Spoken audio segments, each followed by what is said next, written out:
অনেকদিন হলো আমার বড় বোনের বাড়ি যায় না, যাই। এই মামনি ভালো আছো? খালামনি ভালো আছো? হ্যাঁ ভালো আছি, তুমি ভালো আছো? হ্যাঁ, জানো আমার মামা মাঝে গলা টিপে দনে। কেন তুই ওকে মারিস কেন রে? আর বলিস না, সারাদিন আমার মাথাটা পাগল করে দেয়। আর কিরকম করে সবাই বলে যে ওকে ইতিমখানা দিয়ে দিই, জানিস, তাও আমি দিই না। তা এই সবাই আমাকে বলে যে এই মেয়ের সাথে থেকে তোর মাথা নষ্ট হবে, কত কথা বলে। আর যার তার ঘরে যে এটা সেটা করে। আর ঘর বাড়ি দেখেছিস আমার কি অবস্থা? শোন, ঘর বাড়ি যা অবস্থা হয় হোক, আমি আমার মামনিকে আমার সাথে আমার বাড়ি নিয়ে চলে যাব। আচ্ছা যা, আমার দরকার নেই, যা। দাও মামনি, আমি তোমাকে চুল বেঁধে দিই।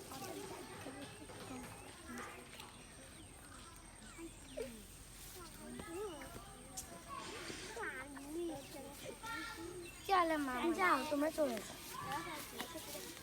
কাজ করে আসি। কি রে, আজকে বাড়িটা অনেক খালি খালি লাগছে, কিসের জন্য? ভালো লাগছে না, আজকে ভালো লাগছে। একটু বসে থাকি। আমি তোমাকে ছেড়ে কোথাও যাব না। আমি আর আমার খালামুনি প্ল্যান করেছি। আচ্ছা মামুনি, তোমার ছাড়া আমারও কোনো ভালো লাগছিল না, জানো, আমার বাড়িটা ফাঁকা ফাঁকা ছিল। তোমাকে ছাড়া আমি থাকতে পারি? সেটাই তো মামুনি, তোমার বাবা যদি জানতো যে তোমাকে তোমার মামুন বাড়ি পাঠিয়ে দিয়েছে, তাহলে তো আমাকে আর কি। শোন, তুই এরকম করিস, তুই একে মারিস কেন? শোন, তুই এর পরেতে যদি আমি শুনি ওকে তুই মেরেছিস, তাহলে তোর হাত কেটে দেবো। আর বলিস না, কদিন খুব জ্বালাতো, যার তার যে জ্বালাতো।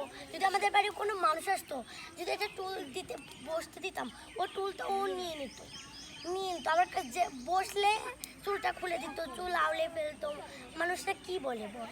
শোন, ওর বাড়ি যেয়ে যদি নোংরা করে দিয়ে আসে, তুই যে পরিষ্কার করে দিয়ে আসবি। তুই না পারলে আমাকে বলবি, তাও ওকে আর কোনো সময় মারবি না। আচ্ছা আচ্ছা, আমি মারবো না। আর জানিস, আমাকে জ্বালাই বলেই তো আমি মারবো।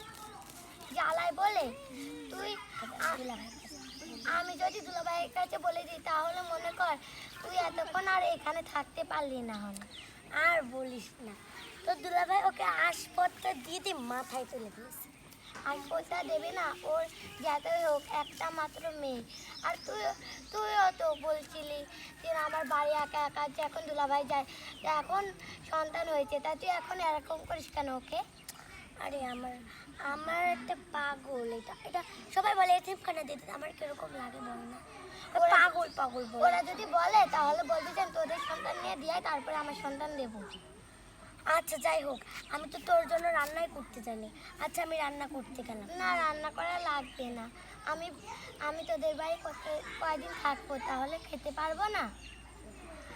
আচ্ছা যাই হোক, এখন তো আমার রান্না করার দরকার। তুই এসেছিস, আমি এখনো কিছুই দিতে পারিনি। আল্লাহ হাফেজ।